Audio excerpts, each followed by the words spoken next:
Love requires concentration and not multitasking. We know that there may be advantages to multitasking. You know, the ability to do several things at one time. For example, multitasking may work when cooking dinner and folding the laundry at the same time. However, there are times when multitasking is not a real good idea. For example, when driving a car and someone is using their phone to send a text message. There is a reason why this kind of multitasking is illegal in our state.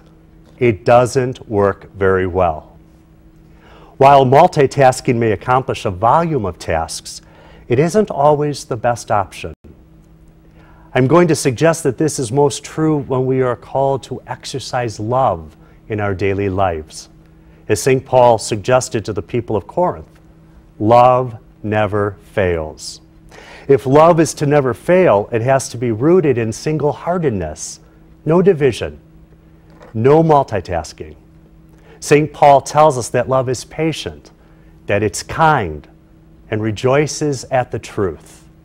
It cannot be caught up in or distracted by other things, even if those other things are good and reasonable.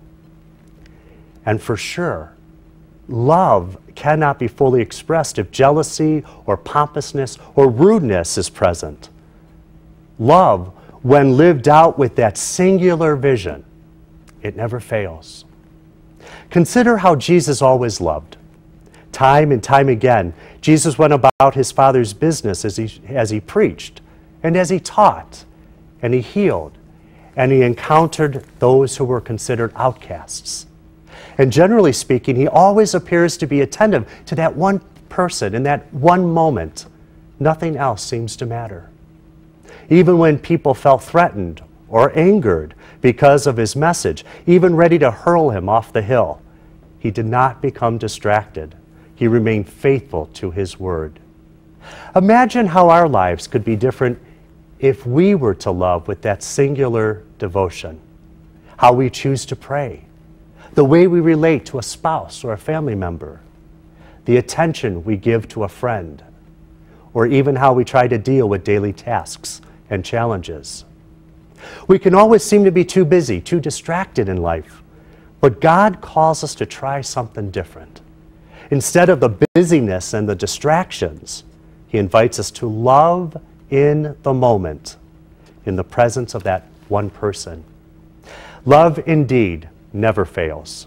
Loving with attentiveness and focus does not mean that we neglect the responsibilities and other realities in our lives, nor does it suggest that we shut others out.